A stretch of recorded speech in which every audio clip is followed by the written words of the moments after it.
A series of burglaries at a local business has the owner concerned. Cafe Meow in New Hope was broken into for the second time in less than a month, and the owner captured the burglar on video. The owner believes the same burglar, seen here in security camera footage, was behind both break-ins. The first break-in happened a few weeks ago. The burglar smashed the front door and stole the cafe's safe.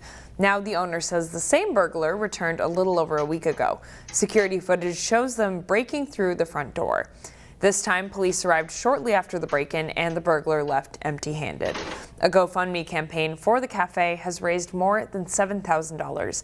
They plan to use the money for repairs and security upgrades. The New Hope Police Department says the investigation into the case remains active. The Crystal Police Department narrowly avoided a budget cut as the City Council approved its 2024 levy. That levy comes in at a 10% increase. The Crystal City Council approved a $16.6 million levy for 2024. That's about a $1.5 million increase over this year's levy. More than half of the city's general fund budget is going to public safety costs. Mayor Jim Adams moved to cut a new police analyst position from the budget, but the city is receiving a grant that covers the cost of that position for the next 2 years. But salary and benefits would be about $180,000 starting in 2026. In a council meeting, Adams said he wanted to cut the position before the cost becomes a burden to taxpayers. We're not voting for future years, but it doesn't make the problem go away. So as much as we can do this year, I would love to do that. The council decided in a split vote to keep that police position in the budget. The New Hope Planning Commission recommended approval for an addition to its Public Works building. This is one part of a number of improvements in the works over the past few years. With site improvements in the building in that $6 million range. So the city has been putting away funds for this addition for several years. So they aren't planning to do any bonding. They've got the funds stored up for it. The Planning Commission recommended approval of a 20,000 square foot addition to the Public Works Central Garage. It would be south of the current building and would house several vehicles and equipment. There would also be charging stations and parking lot updates. This is part of several improvements that started back in 2021 with new security cameras, gates, and additional storage. That decision now goes to City Council. A Brooklyn Park Chess Club has become a space for kids of all ages to come together for a common goal. And now they're seeing success in and outside their community. I explain how Zanewood Recreational Center's chess club is keeping kids in check. Chess is a game of strategy. It teaches you how to solve problems and how to calculate and know your mistake. It was chess instructor Triet Lamb's goal to connect kids to those lessons. One way I can connect with the youth is to teach them what I know from chess. He and his friend founded the club in 2022, and it's only grown. When I first started, and when the kids come, I would, easily beat them. But now I see them grow so much that it takes a lot more for me to beat them. As an instructor, I'm proud of them that they are able to grow. But when playing against them and lose, it sucks. Lamb's club is made up of kids from as young as third graders through high schoolers. Club member AC Matthews says he likes the strategy. Getting in my opponent's head, it feels good to know they're a little scared of you or what you can do. AC and his teammates play each other to prep for tournaments across the Twin Cities. Hold your horses, guys. The team also boasts its own chess king. Actually, it's like my first tournament ever. Team captain Charlie Hurst started this summer, and the unrated player is already making moves. Yeah, it was fun to watch him destroy and be happy. Hurst took the crown at his first ever tournament a few weeks ago. Just being there was really fun and exciting, but I was also really nervous about the games. He joined for a challenge and found a community that gives him that. We can all just gather up, play chess, have fun, talk with each other, and it's a nice community, so yeah, it feels pretty good. It's teaching him to be better in work and in play. Warm winter weather this December has pushed back the outdoor ice skating season, but parks workers in Golden Valley are hoping that Mother Nature cooperates so ice rinks can finally freeze. Well, this is a standard flooding mode. We're flooding now. We're not really trying to maintain ice that you can skate on. We're trying to build a base. Golden Valley Parks workers were out flooding the city's 15 rinks on Monday as temperatures hovered just below freezing. Al Lundstrom, Golden Valley Park Superintendent, says his goal is to have rinks up and running before families are out of school for the Christmas break. We're actually trying to go against Mother Nature and make ice where we got weathers above freezing.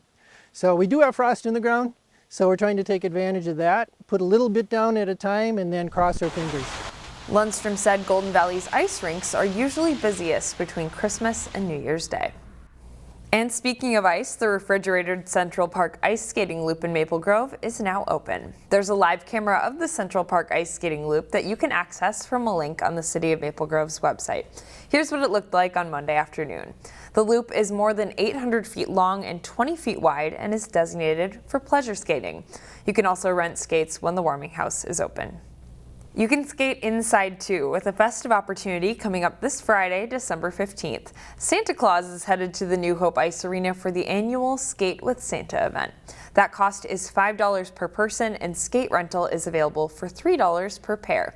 You can drop off a donation for the food shelf, and there will also be hot chocolate and cookies served. The fun begins at 6:30 on Friday night, and you can find more information on the event on the City of New Hope's website.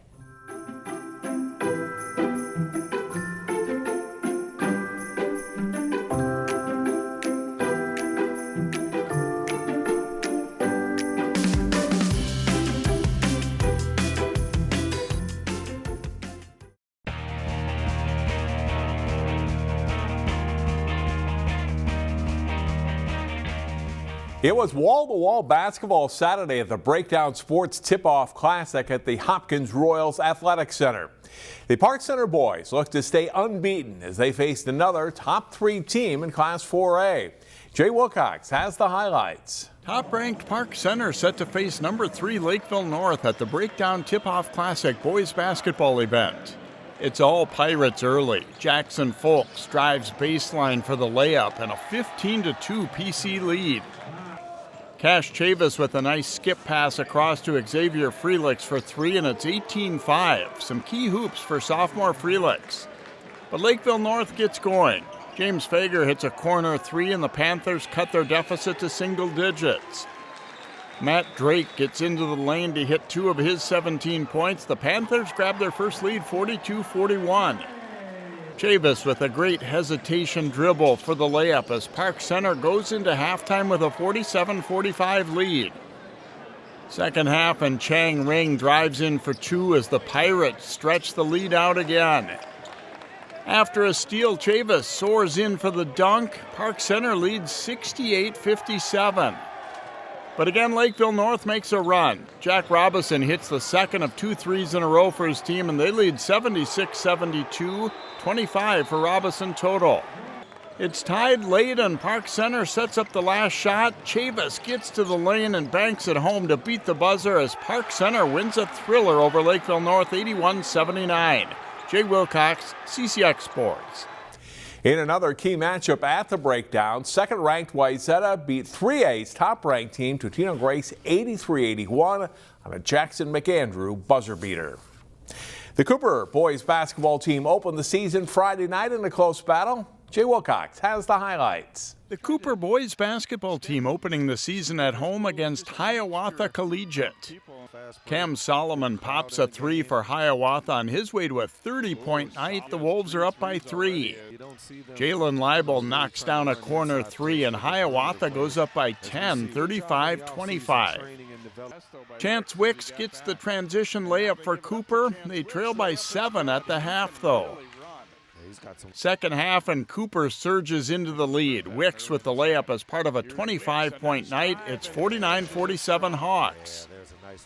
Yusuf Hussein hits 4 threes in all in the game, and Cooper leads by 5. It's close all night, but Dominic Watkins and visiting Hiawatha pull out an 83-78 win, spoiling Cooper's opener. Jay Wilcox, CCX Sports. Wayzata girls basketball finds itself in a rare spot, not ranked in the top 10 in Class 4A.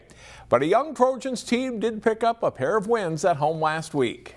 Wayzata girls basketball at home, trying to get to 3-2 on the season, hosting Prior Lake. First half, the Trojans' Allie Burns releases off the screen and a good pass from Sophie Hawkinson. Burns scores a dozen points in the game. Sarah Hyde is open in the corner and knocks down a three-point shot from there. 9 points in the game for the junior. Trojans lead 16-11. Back come the Lakers. Anna Traxel is open and drives to the basket and scores. Prior Lake is down 3. And then late in the half, Brenna Bowman drills a long three-point shot. She scores 11 points in the game. Prior Lake leads at halftime 30-29. But the Trojans play a strong second half. Kate Amelot with a long pass to Hawkinson, who makes a quick bounce pass right to Katie Kelsenberg for a layup. Wayzata opens up the half on a 15-4 scoring run. Annika Kieser with a good find of Maren Day, who buries a three-pointer from the wing. Day scores all 9 of her points after halftime. Trojans lead by 12. Hawkinson with an assist here. Amelot with a short turnaround jumper in the lane. The sophomore leads Wayzata this night with 15 points as the Trojans pull away to win 72-50. In Plymouth, John Jacobson, CCX Sports.